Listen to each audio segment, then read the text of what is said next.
Hello everyone and welcome to today's episode on agricultural income. Let's see some insight about this very important topic from income tax point of view. So stay tuned with Taxation Insight. It's all about taxation. So you might be aware that agriculture accounts for about 20% of our country's GDP. सो हमारे देश का जो GDP है उसमें agriculture का जो contribution है वो अराउंड 20% है और काफ़ी लोगों की जो इनकम का सोर्स है वो एग्रीकल्चर के ऊपर डिपेंड करता है। स्पेशली अगर मैं बात करता हूँ तो विलेजेस की, जहाँ पे जो लोगों का मेन सोर्स ऑफ इनकम है वो एग्रीकल्चर ही होता है।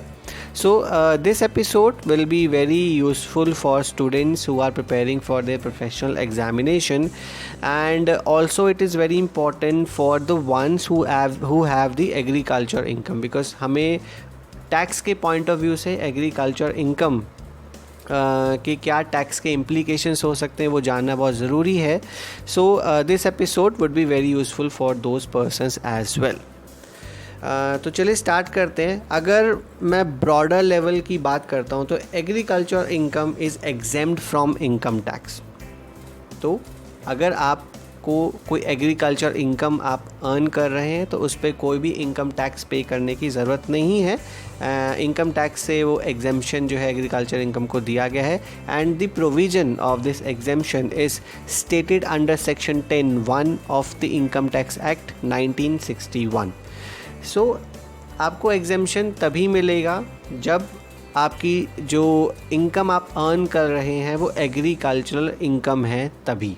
तो now it is very important here to understand that what is the agricultural income. Now let's see some insight about it.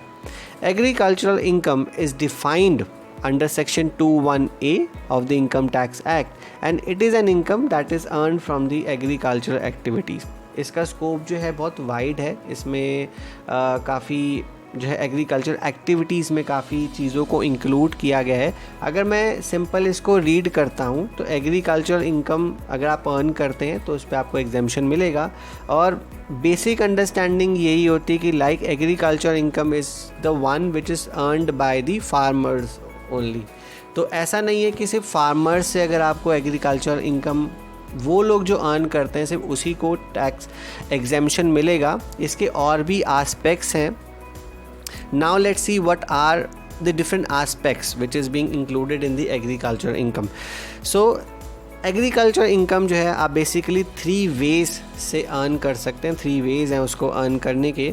सबसे पहला that rental income from farm building required for agricultural operation.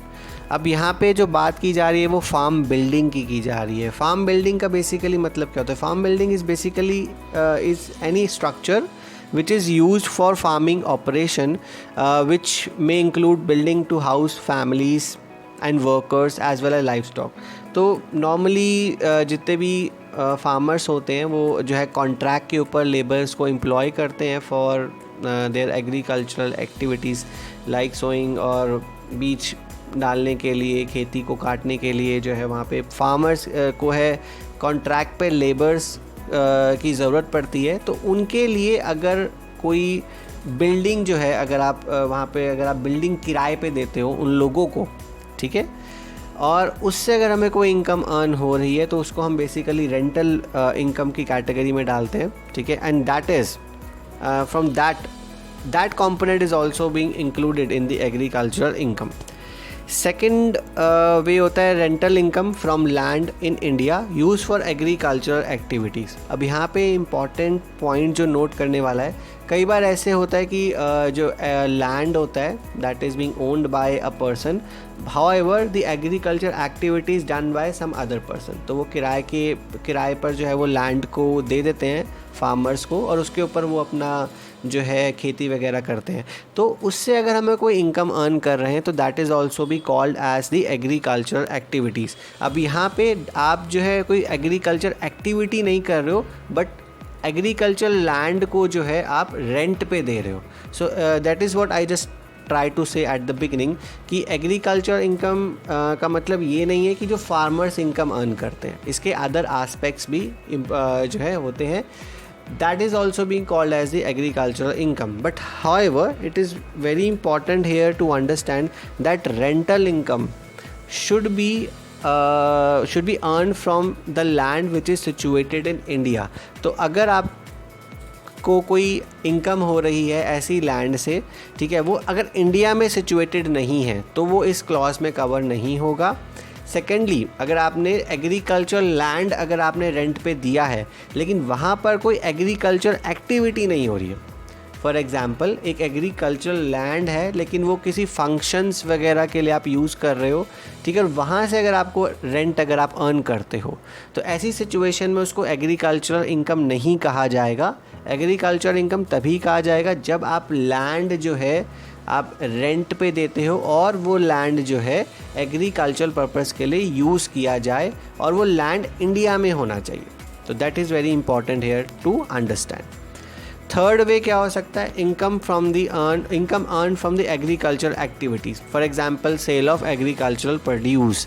तो ये बिल्कुल straight forward हो गया कि कोई farmer अगर कोई एग्रीकल्चर एक्टिविटी कर रहा है लैंड से और जो भी वो प्रोड्यूस कर रहा है उस पर कोई भी सब्जी, कोई अनाज, what ever he is producing, उसको सेल करने से अगर उसे कोई इनकम हो रही है तो वो आपकी एग्रीकल्चर इनकम माना जाएगा. और ये बिल्कुल स्ट्रेट फॉरवर्ड है क्योंकि ट्रेडिशनली यही सोचा जाता है कि जो फार्मर्स अपना एग्रीकल्चर प्रोड्यूस को सेल करते हैं उससे जो इनकम अर्न होती है उसी को एग्रीकल्चर इनकम कहा जाता है. लेकिन however the 2 points which I mentioned earlier, these are also be called as the agricultural income. Now let's from these point you can easily understand that the scope of exemption is not only limited to the basic operation. अब basic operation की मैं बात करूँ, basic operation क्या हो सकता है? like आप कोई भी लैंड के ऊपर आप कोई एग्रीकल्चरल एक्टिविटी कर रहे हो, उसको बेचने से आपको जो इनकम हो रहा है that is called the basic operation, ठीक है. लेकिन कई बार ऐसा भी होता है कि एग्रीकल्चरल प्रोड्यूस को बेचने के लिए कुछ सब्सिक्वेंट ऑपरेशंस भी करने पड़ते हैं to make them marketable and you know they can the farmers can easily sell those agricultural produce to the outside market. तो जो ऐसे सब्सिक्वेंट ऑपरेशंस होते हैं और उनसे अगर कोई इनकम अगर आप अर्न कर रहे हो वो सब्सिक्वेंट ऑपरेशन से, ठीक है, तो that is also being considered as the agricultural produce. Agriculture income में उसको हम इंक्लूड करते हैं. तो ऐसा नहीं कि सिर्फ बेसिक ऑपरेशन से अगर आप इनकम अर्न करते हो तो उसी को ही जो है एग्रीकल्चर इनकम माना जाएगा. उसके सब्सिक्वेंट अगर ऑपरेशंस है उससे अगर आप कोई इनकम अर्न करो तो that is also being considered as a part of the agriculture income.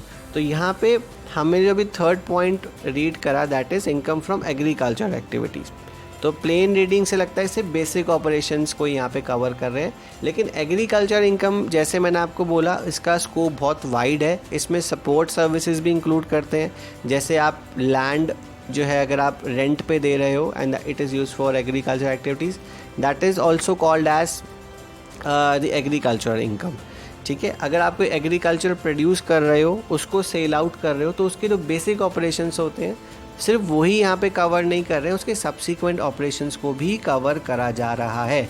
But यहाँ पे जो सब्सिक्वेंट ऑपरेशंस है उसमें एक चीज़ जो है वो बहुत इंपॉर्टेंट है, that we need to understand that जो सब्सिक्वेंट ऑपरेशंस होते हैं, ठीक है, that should be performed after the basic operation and that should be मतलब बेसिक ऑपरेशन के साथ में वो ऑपरेशन को है वो परफॉर्म होना चाहिए, उसके कंजेशन में वो चीज़ परफॉर्म होनी चाहिए. मतलब that is not the stand alone services. For example मैं आपको इसका एक एग्जांपल देके समझाने की कोशिश करता हूँ. जैसे फॉर एग्जांपल कोई फार्मर जो है वो पोटैटो जो है वो उसकी खेती करता है, आलू की खेती कर रहा है और उसको वो आगे सेल आउट कर रहा है और उस आलू से एक फैक्ट्री ने जो है वो चिप्स प्रोड्यूस करे हैं, ठीक है. अब ये जो चिप्स प्रोड्यूस करने की एक्टिविटी है, ठीक है, that is the subsequent operation. But that is firstly this is although it is this activity is done after the performance of basic operation that is आलू को उगाना. लेकिन आलू को चिप्स की फॉर्म में बेचना ये मैंडेटरी नहीं है, ठीक है. ये कोई ऐसी एक्टिविटी नहीं जिससे जो है वो आलू को जो है मार्केटेबल करा जा रहा है, that is the another form of selling the product. But आलू को अब एज इट इज़ मार्केट में बेच सकते हो।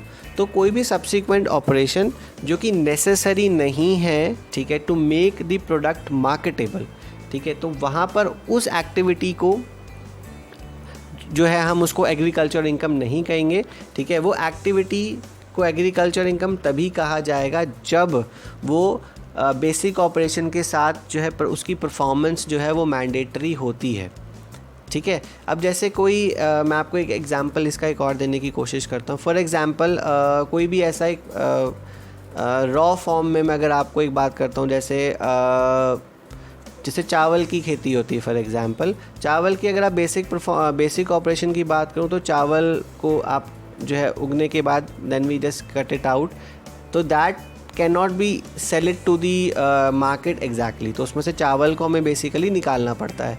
तो जो जितनी भी उसमें ऑपरेशंस इंक्लूड होते हैं ताकि जो चावल को मार्केटेबल करें, बिकॉज एज इट इज़ जो है प्लांट के साथ वहाँ पे आप सेल नहीं कर सकते, उसमें जो है उसको हमें चावल को प्लांट से अलग करना पड़ता है। तो ये जो ऑपरेशन है that is required to make the rice marketable in the outside market. तो बिना प्लांट आप एज इट इज़ लेकर जाओगे तो उससे कोई भी नहीं खरीदता है नॉर्मली, तो उसको हमें अलग करना पड़ता है। तो अगर आप ऐसी परफॉर्म कोई बंदा कर रहा है उस चीज़ को, उससे उसको कोई इनकम अर्न हो रही है कि इस प्रोसेसेस को करने के लिए, तो that is also be called as the agricultural income. So I hope from this video you able to understand some insight about that what is the agriculture income, because exemption agriculture income को दी गई है। तो agriculture income में क्या क्या चीज़ें include होते हैं, that is very important to understand, and I hope you have some insight about it. I also encourage you to visit our website if you want to read more on this topic, and the link is being and the address is being mentioned on the slide itself. So thank you for watching the today's episode, and I hope you like it. In case you have any feedback or anything you like to discuss with us, so do please share your thoughts, your feedback, and you can contact it. Thank you for watching the today's episode.